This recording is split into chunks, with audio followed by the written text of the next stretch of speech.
Salut à tous, vous êtes bien sur la chaîne YouTube Backcourt. Si vous adorez comme moi la Betclic Elite, croyez-moi, vous êtes au bon endroit, car nous sommes en pleine période de play-off. Les quarts de finale ne se sont pas encore tous déroulés. D'ailleurs, Monaco se déplace ce soir à Strasbourg, mais nous connaissons la première affiche de demi-finale qui commenceront ce dimanche. Si vous avez suivi les résultats, les Mets 92 se sont défaits hier soir de Cholet et affronteront donc avec l'avantage du terrain l'équipe coachée par TJ Parker, l'équipe de Lasvel. L'occasion dans cette preview de faire le point sur les dynamiques de deux équipes, bien sûr de revenir quelque peu sur les résultats dans leur série des quarts de finale respectives, et puis d'énoncer les forces en présence et d'analyser tout simplement la série qui va opposer ce choc entre les Mets et puis Lasvel. Générique, et on se retrouve tout de suite pour débriefer, puisqu'il y a beaucoup de choses à se dire.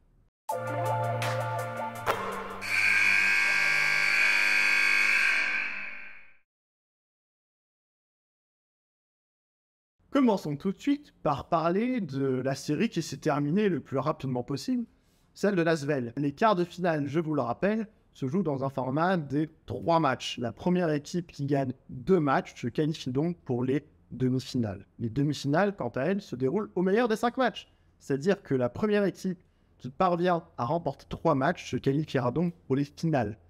Un format dont j'avais discuté pour la formule de la Pro B avec Clément Cavallo qui peut mettre, c'est vrai, les favoris dans une posture assez délicate d'entrée, puisque en perdant le premier match à domicile, le favori se retrouve dans une posture où il n'a d'autre obligation que de remporter le match à l'extérieur pour pouvoir disputer une belle. Ce qui est arrivé bien sûr à l'équipe de Wembanyama puisque les Mets ont remporté leur série des quarts de finale face à Cholet 2-1. Mais ne nous égarons pas. Revenons sur Lasvel. Lasvel donc a remporté son quart de finale 2 matchs à 0 face au MSB. Dans un premier match, on va dire assez fleuve, assez large, puisque le score est sans appel. Victoire de Lasvel 103-73. 30 points d'écart pour Lasvel, un match maîtrisé du début à la fin. Et puis le match retour qui s'est déroulé à Antares a vu Lasvel finir le travail 66-63. 3 petits points d'écart, mais tout ce qui compte, c'est la victoire. Et Lasvel donc a pu finir le boulot et s'éviter un 3e match sous pression à Villeurbanne, à l'Astrobal, pendant que les Mets officiaient hier pour remporter leur série. Ce qu'il faut retenir de la série des quarts de finale de Lasvel face au Mans, premier point qui a retenu mon attention, c'est le temps de jeu de Nando De Colo. 11 minutes au premier match et un DNP, donc Nando De Colo n'a pas joué lors du deuxième match. C'est un point d'interrogation et c'est un élément qui pourrait s'avérer crucial pour la demi-finale à venir contre l'équipe de Victor Wembanyama.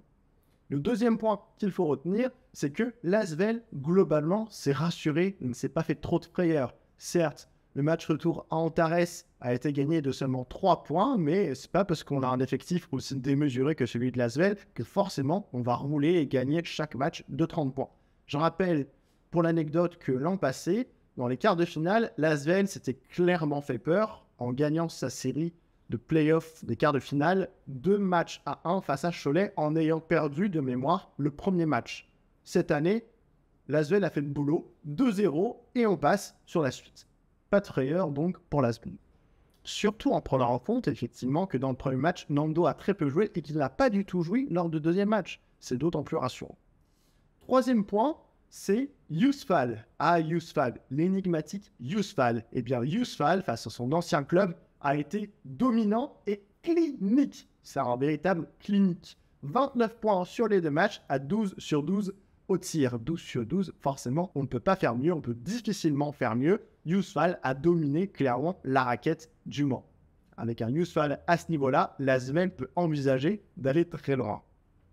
Dernier point sur lequel j'ai envie de mettre un éclairage, c'est la défense. On sait que Lasvel possède une très bonne défense, c'est d'ailleurs l'une des meilleures défenses cette année de la Betclic Elite. On peut dire que là, la défense de Lasvel n'a pas du tout, mais vraiment pas du tout rigolé. 73 points encaissés au premier match, puis 63 points encaissés lors du deuxième match. On peut dire que la défense de Lasvel est prête. Et surtout, ce qui peut mettre en évidence cette défense qui a été bien préparée, cette défense qui a été efficace, c'est l'impact d'un Matt Morgan, le meilleur joueur Monceau, l'un des meilleurs scoreurs de la division, qui fait partie du meilleur 5, justement, de la saison, dans les top scorers, eh bien, Matt Morgan a été bien cadenassé, il a été bien muselé. Ses stats lors des deux matchs, 12 points à 3 sur 8 au tir lors du premier match, puis 23 points, certes, lors du second match, mais avec un volume de 5 réussites sur 19 tirs tentés. Matt Morgan a été très bien défendu et forcément, quand Matt Morgan va moins bien, c'est tout de suite plus compliqué pour le MSB, mais tout le crédit en revient également à cette équipe de Lasvel qui a fait le travail, je le rappelle. Parlons maintenant des Mets 92. Les choses n'ont pas été aussi évidentes, même si on peut le dire, globalement, c'est assez logique que les Mets se qualifient pour les demi-finales. 2 victoires à 1 pour les Mets, donc, rappelons les scores, 93-80 à Marcel Cerdan à domicile dans le Game 1. Ensuite, une victoire au buzzer grâce à un tir de l'arrière américain au Cholet Dominique Artis pour donner la victoire 83-80 au Cholet Basket. Et enfin, hier, une victoire donc des Mets sur le score que vous voyez s'afficher à l'écran. Alors, qu'est-ce qu'il faut retenir justement de cette série côté Metropolitans ? Comment parler des Mets sans parler de Victor Wembanyama? Alors, je ne vais pas faire nom sur Victor Wembanyama, mais on peut le dire, Wemby a fait du Wemby. Mais un fait intéressant que j'ai pu observer, c'est que de plus en plus, par rapport à certains matchs de saison régulière, on voit que Victor Wembanyama ne force pas, en tout cas, il force très peu et il distribue de plus en plus. Ça se retranscrit directement quand on regarde la statistique des passes décisives qui dessert justement à ses coéquipiers. Il s'adapte, son jeu s'adapte, il est beaucoup plus playmaker, ce qui a posé des problèmes à Cholet et ce qui pourrait potentiellement poser également des problèmes à Lasvel.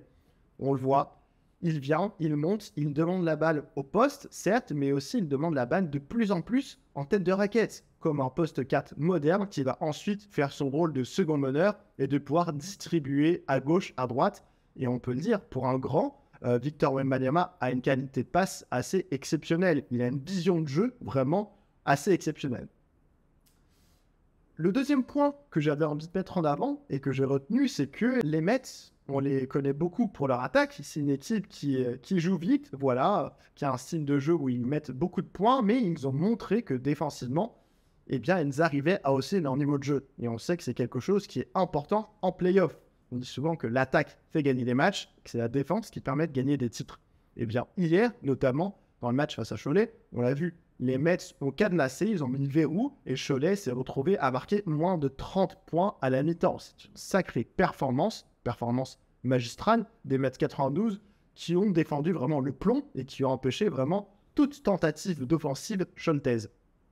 Défensivement, il peut y avoir client, même quand Victor Wembanyama, du haut de son 2,21 m, n'est pas sur le terrain. Et ça peut être important.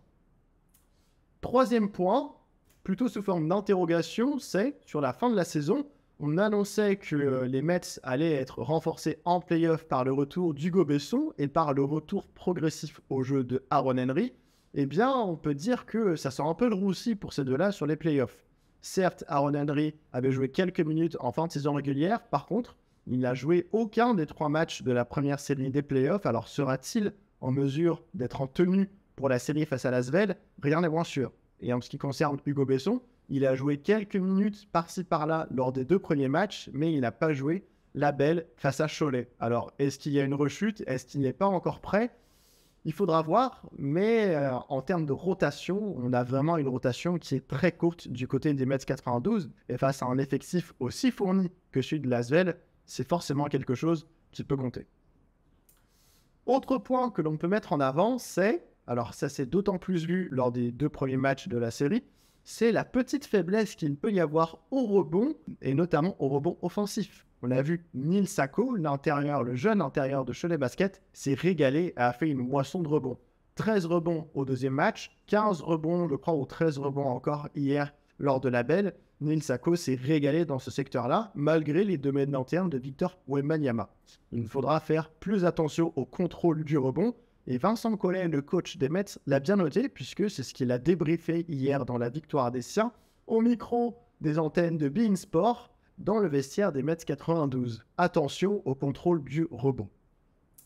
Avant-dernier point que j'ai envie de faire remonter, c'est défensivement. Certes, on a vu que Levallois avait fait des progrès et était en capacité de tenir beaucoup de duels.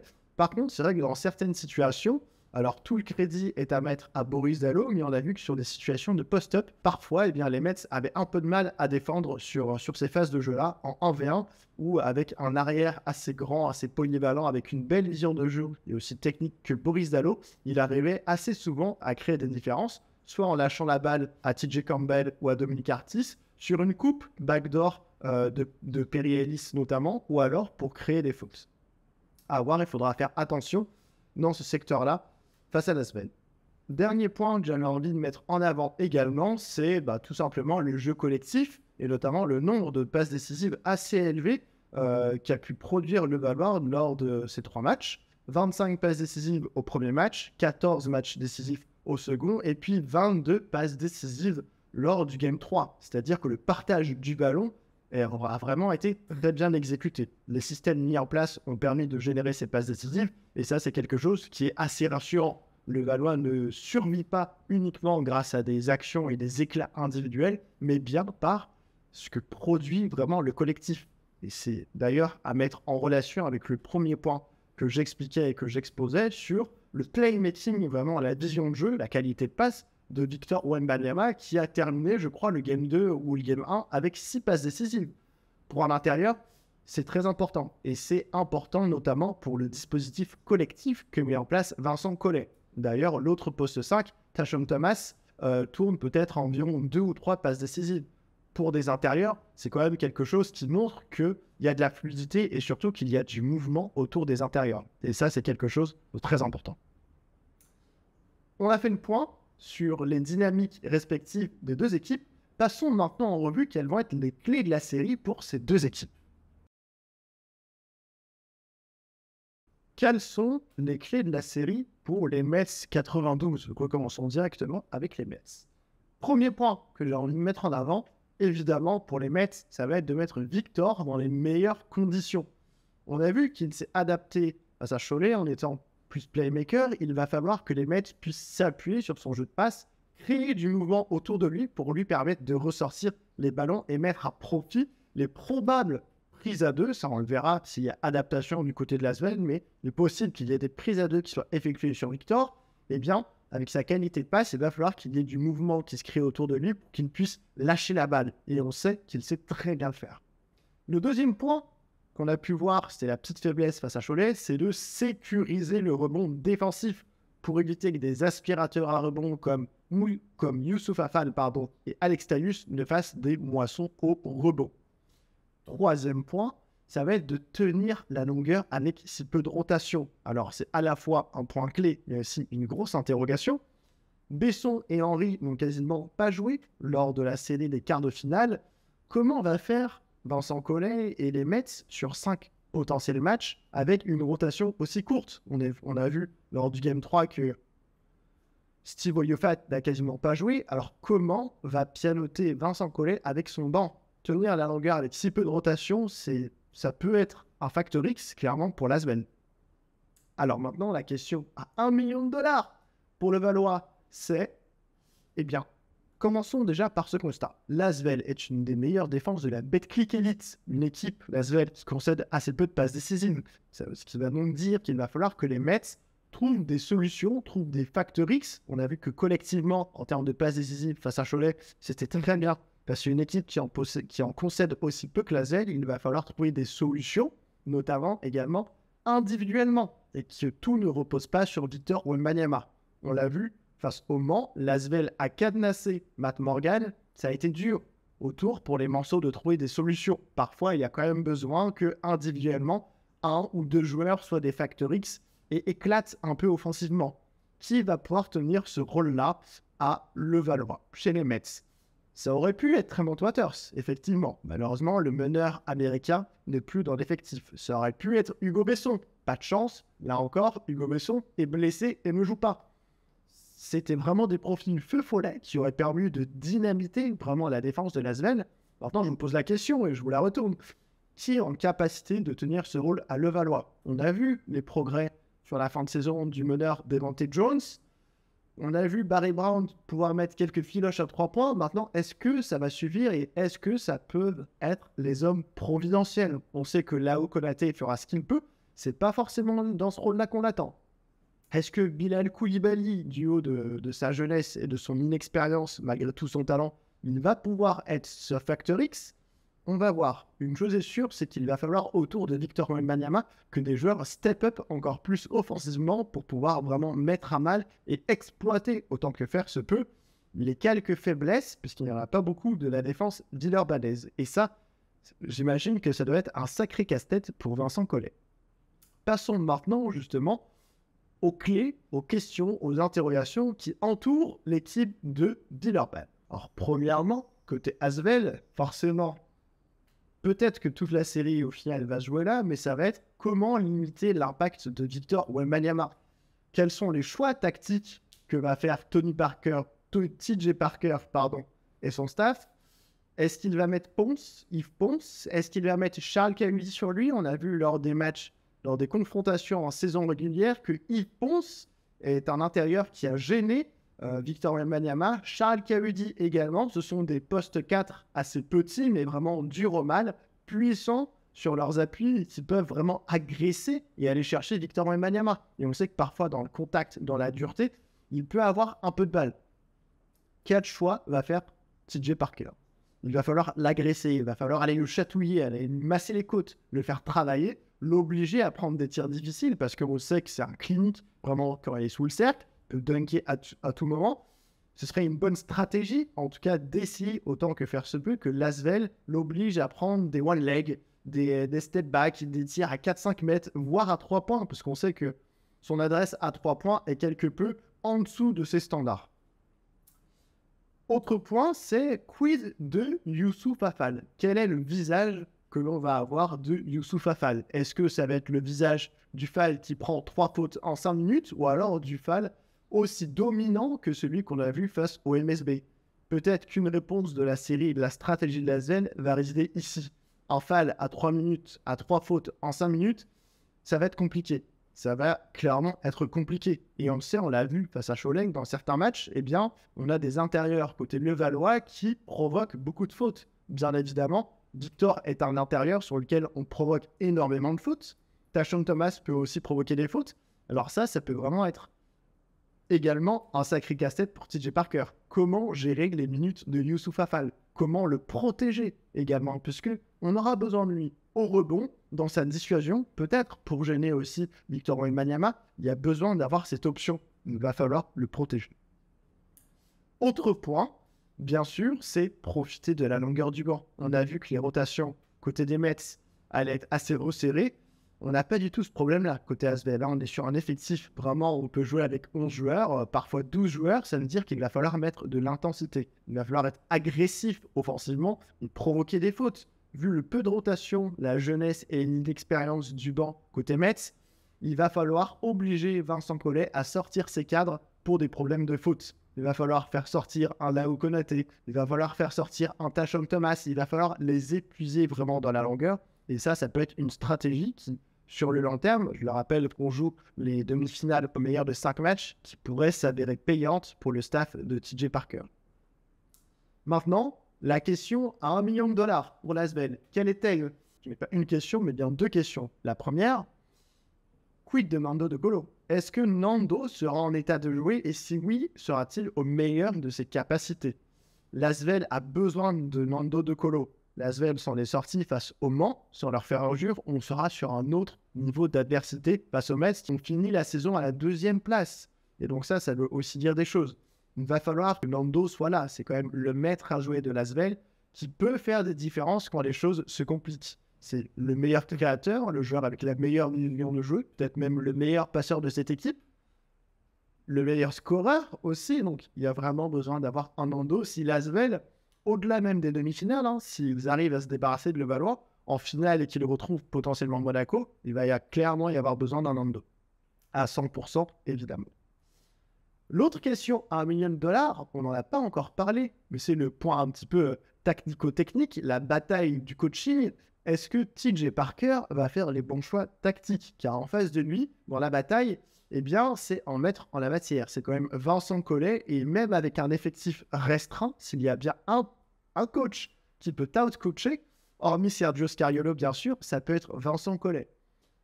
Il va falloir défendre sur Victor Wembanyama. Il va falloir essayer de réduire son impact. On ne va pas pouvoir l'empêcher de dominer, mais par contre, on va pouvoir réduire son impact. Ce que l'Asvel avait plutôt bien réussi à faire en saison régulière, en lui faisant shooter à des pourcentages beaucoup plus bas que ses standards, en prenant des options sur lui, en mettant tantôt Ponce, tantôt Caruzi. La dissuasion de fans peut aider. Alors, comment Vincent Collet va trouver les arguments justement pour faire rayonner Victor Wembanyama, et de l'autre côté, comment TJ Parker va continuer à essayer de réduire l'impact de Victor avec des choix tactiques que l'on va espérer payants pour l'Asvel. Voici les 2 questions à $1 million côté Asvel. Eh bien, écoutez, je serais très intéressé de voir, selon vous, quelles sont les clés de cette série. Ça y est, c'est le moment, on est bientôt en fin de vidéo. Alors forcément, maintenant qu'on a analysé tout ça, il est temps de se mouiller et de se prononcer sur le vainqueur de cette demi-finale. Surprise, pas surprise, évidemment, c'est une série qui s'annonce assez serrée. Les 2 équipes ont des forces et des faiblesses qui sont bien sûr pas les mêmes. J'ai quand même envie de dire, parce que j'aurais aussi envie de voir cette finale qui pourrait être Monaco face à l'Asvel, que l'Asvel, pour moi, reste favori de cette demi-finale, et ça, même sans l'avantage du terrain. Il y a beaucoup d'éléments, beaucoup de facteurs, je trouve préjudiciables pour les Mets 92. Certes, Victor Wembanyama est un joueur exceptionnel qui peut faire remporter à lui tout seul le Valois sur 1 match, 2 matchs, 3 matchs. En l'occurrence, de l'autre côté, l'Asvel possède pour elle l'expérience. C'est un élément, un facteur dans lequel on n'a pas encore parlé. L'expérience, forcément, ça compte dans ces moments-là. Je rappelle que du côté des Mets, nous avons une équipe très jeune, l'équipe la plus jeune de la division. Victor est jeune, certes, il a déjà de l'expérience, il a déjà évolué en équipe de France, il a un peu évolué en Euroleague, et puis c'est un joueur qui est hors norme. Mais à côté de ça, on a très peu de rotation, et sur les rotations, il faut composer avec des jeunes pour qui, soit c'est la première ou la deuxième début de la 2e saison professionnelle, comme c'est le cas pour Bilal Koulibaly. On a Hugo Besson qui est très jeune et qui en plus est blessé. On a Armel Traoré aussi, pour qui on peut dire c'est vraiment la première vraie saison professionnelle en Betclic Elite. Ça fait beaucoup. Ça fait beaucoup à ce niveau-là. Quand du côté de l'Asvel, on est sur le triple champion en titre, un effectif plus ou moins stable. On a des cadres, on a des joueurs qui ont l'habitude des playoffs, qui ont l'habitude des finales, avec des David Laïti, des Charles Cahuidi, des Antoine Dio.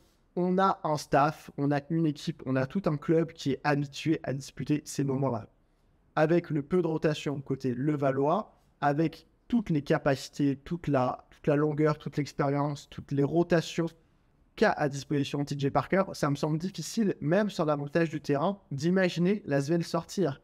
Maintenant, on l'a vu, parfois elles ont des trous d'air. Ça dépendra bien évidemment de la présence de Nando De Colo, mais autant sur une équipe comme Cholet par exemple, l'avantage du terrain est un vrai avantage en play-off, autant côté des Mets, on va pas se mentir, hein, je ne vais pas dire qu'on est du même niveau que Monaco, mais jouer à Marcel Cerdan, voilà. C'est pas là où il y a la plus grosse pression, c'est pas là où le public va mettre la plus grosse pression sur les adversaires. Donc pour moi, l'avantage du terrain côté Levallois, certes, ils ont leur repère à domicile, mais je dirais pas que c'est forcément un désavantage pour l'Asvel. Donc voilà, on est à peu près sur du 50-50, mais voilà, pour le côté expérience, on a des joueurs qui savent ce qu'il faut faire vraiment dans ces moments-là. Je pense que l'Asvel peut s'en sortir, et bien évidemment, je les imagine capables de gagner des matchs à Levallois. On pourra d'ailleurs rappeler les 2 confrontations de la saison régulière qui ont eu lieu entre les 2 équipes. L'Asvel avait perdu de 1 petit point sur le parquet des Mets à Marcel Cerdan et s'était imposé de 17 points à la maison au retour à l'Astrobal. Alors rien ne dit que l'Asvel va remporter les matchs à Marcel Cerdan, ni même qu'ils vont faire le travail à la maison, mais tout de même, pour l'expérience, voilà, pour ces petits détails, au final, je pense que l'Asvel va se qualifier pour la finale et affronter, eh bien, ma foi, le vainqueur de la GL Bourg contre eux, soit Monaco, soit Strasbourg. Et ça, on ne sait pas encore qui sera la 2e demi-finale. Il est temps de conclure. Et pour conclure, je vous invite, après avoir déblatéré tous ces éléments d'analyse sur les deux équipes, vous, qu'en pensez-vous dans les commentaires? Quelles sont pour vous les clés des deux équipes? Et surtout, qui va gagner cette série au meilleur des 5 matchs? N'hésitez pas également à mettre votre score dans les commentaires. Et je vous retrouve très bientôt pour une prochaine vidéo. Bye bye.